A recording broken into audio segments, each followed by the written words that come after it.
بسم اللہ الرحمن الرحیم الصلاۃ والسلام علیک یا رسول اللہ وعلی آلک و اصحابک یا حبیب اللہ۔ آج کی ویڈیو میں ہم بلعم بن باعورہ کا واقعہ سننے جا رہے ہیں۔ بلعم بن باعورہ کون تھا اور اس کا واقعہ کیا ہے؟ ویڈیو کو آخر تک دیکھیے گا۔ اگر ابھی تک آپ نے ہمارے چینل کو سبسکرائب نہیں کیا تو جلدی سے سبسکرائب بھی کر لیں اور بیل آئیکن کو بھی دبا لیں تاکہ ہر آنے والی مفید ویڈیو آپ تک بر وقت پہنچ سکے۔ حضرت عبداللہ بن عباس رضی اللہ تعالیٰ عنہ فرماتے ہیں کہ جب حضرت موسیٰ علیہ السلام نے جبارین سے جنگ کا ارادہ کیا اور سرزمین شام میں نزول فرمایا تو بلعم بن باعورہ کی قوم اس کے پاس آئی اور اس سے کہنے لگی کہ حضرت موسیٰ علیہ السلام بہت تیز مزاج ہیں اور ان کے ساتھ بہت بڑا لشکر ہے۔ وہ یہاں اس لیے آئے ہیں تاکہ ہم سے جنگ کریں اور ہمارے شہروں سے ہمیں نکال کر ہماری بجائے بنی اسرائیل کو اس سرزمین میں آباد کر دیں۔ تیرے پاس اسم اعظم ہے اور تم ایسے شخص ہو کہ تمہاری ہر دعا قبول ہوتی ہے۔ تم نکلو اور اللہ تعالیٰ سے دعا کرو کہ وہ انہیں یہاں سے بھگا دے۔ قوم کی بات سن کر بلعم نے کہا، افسوس ہے تم پر، حضرت موسیٰ علیہ السلام اللہ پاک کے نبی ہیں اور ان کے ساتھ فرشتے اور ایماندار لوگ موجود ہیں، اس لیے میں ان کے خلاف کیسے بد دعا کر سکتا ہوں؟ مجھے اللہ تعالیٰ کی طرف سے جو علم ملا ہے اس کا تقاضا یہ ہے کہ اگر میں نے حضرت موسیٰ علیہ السلام کے خلاف ایسا کیا تو میری دنیا اور آخرت برباد ہو جائے گی۔ قوم نے جب گریہ و زاری کے ساتھ یعنی رو رو کر مسلسل اصرار کیا تو بلعم نے کہا، اچھا میں پہلے اپنے رب کی مرضی معلوم کر لوں یعنی استخارہ کر لوں۔ بلعم کا یہی طریقہ تھا کہ جب بھی کوئی دعا کرتا تو پہلے مرضی الہی معلوم کر لیتا اور خواب میں اس کا جواب مل جاتا۔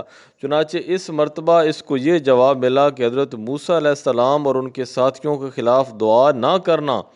چنانچہ اس نے قوم سے کہہ دیا کہ میں نے اپنے رب سے اجازت چاہی تھی مگر میرے رب نے ان کے خلاف دعا کرنے کے لیے مجھے منع کر دیا ہے۔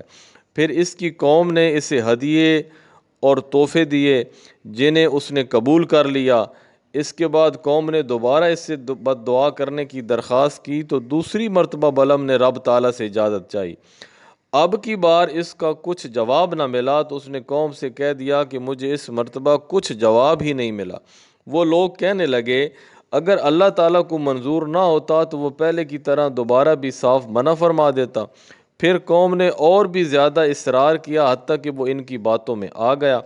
چنانچہ بلعم بن باعورہ اپنی گدھی پر سوار ہو کر ایک پہاڑ کی طرف چل پڑا۔ گدھی نے اسے کئی مرتبہ گرایا اور وہ پھر سوار ہو جاتا حتیٰ کہ اللہ کے حکم سے گدھی نے اس سے کلام کیا اور کہا، افسوس اے بلعم، کہاں جا رہے ہو؟ کیا تم دیکھ نہیں رہے کہ فرشتے مجھے جانے سے روک رہے ہیں؟ شرم کرو، کیا تم اللہ تعالیٰ کے نبی اور فرشتوں کے خلاف بد دعا کرنے جا رہے ہو؟ بلعم پھر بھی باز نہ آیا اور آخر کار وہ بد دعا کرنے کے لیے اپنی قوم کے ساتھ پہاڑ پر چڑھا۔ اب بلعم جو بد دعا کرتا اللہ تعالیٰ اس کی زبان کو اس کی قوم کی طرف پھیر دیتا تھا اور اپنی قوم کے لیے جو دعائے خیر کرتا تھا تو بجائے قوم کے بنی اسرائیل کا نام اس کی زبان پر آ جاتا تھا۔ یہ دیکھ کر اس کی قوم نے کہا، اے بلعم، تم یہ کیا کر رہے ہو؟ بنی اسرائیل کے لیے دعا اور ہمارے لیے بد دعا کیوں کر رہے ہو؟ بلعم نے کہا، یہ میرے اختیار کی بات نہیں ہے، میری زبان میرے قبضے میں نہیں ہے، اللہ تعالیٰ کی قدرت مجھ پر غالب آ گئی ہے۔ اتنا کہنے کے بعد اس کی زبان نکل کر اس کے سینے پر لٹک گئی۔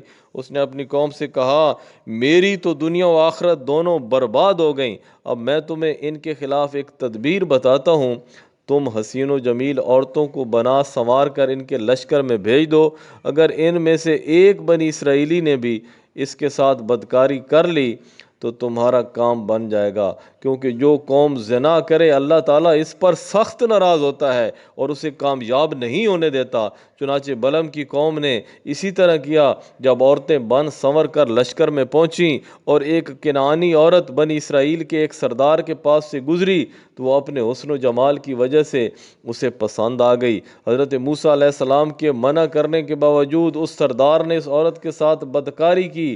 اس کی پاداش میں اسی وقت بنی اسرائیل پر طاعون مسلط کر دیا گیا۔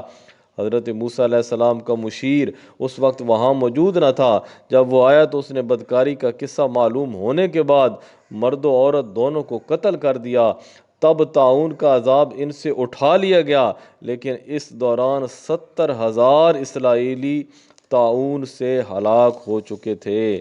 قرآن پاک میں یہ واقعہ ان الفاظ کے ساتھ بیان کیا گیا ہے، اور اے محبوب انہیں اس آدمی کا حال بتاؤ جسے ہم نے اپنی آیات عطا فرمائیں تو وہ ان سے صاف نکل گیا، پھر شیطان اس کے پیچھے لگ گیا تو وہ آدمی گمراہوں میں سے ہو گیا، اور اگر ہم چاہتے تو آیتوں کے سبب اسے بلند مرتبہ بنا دیتے، مگر وہ تو دنیا کی طرف مائل ہو گیا اور اپنی خواہشات کا تابع ہو گیا، تو اس کا حال کتے کی طرح ہے۔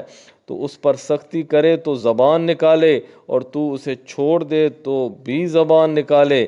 یہ ان لوگوں کا حال ہے جنہوں نے ہماری آیتوں کو جھٹلایا۔ تو تم یہ واقعات بیان کرو تاکہ وہ غور و فکر کریں۔ کتنی بری مثال ہے ان لوگوں کی جنہوں نے ہماری آیات کو جھٹلایا اور وہ اپنی جانوں پر ہی ظلم کیا کرتے تھے۔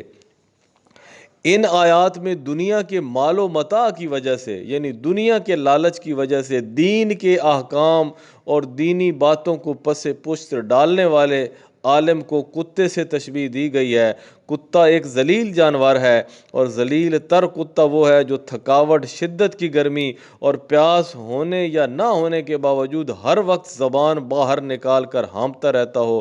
جس سے اللہ تعالیٰ علم دین کی عزت و کرامت سے سرفراز فرمائے اور اسے لوگوں کے مال سے بے نیاز کر دے، پھر وہ شخص کسی حاجت اور ضرورت کے بغیر صرف اپنی قلبی خساست اور گھٹیا پن کی وجہ سے دین کے واضح احکام سے اعراض کرے، یعنی منہ موڑے، اور دنیا کے مال و دولت اور منصب اور مرتبے کی طرف جھکے، اس خبیث عمل پر قائم رہے، تو وہ ہانپنے والے کتے کی طرح ہے کہ ہر وقت ہانپنے والا کتا کسی حاجت کی بنا پر نہیں بلکہ اپنی فطرت کی وجہ سے ہانپتا رہتا ہے۔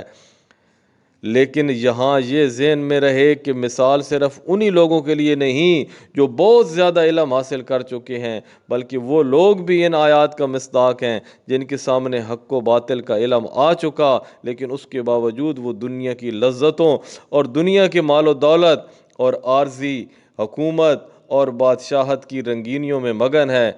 تو ان کے لیے بھی اس میں وعید ہے۔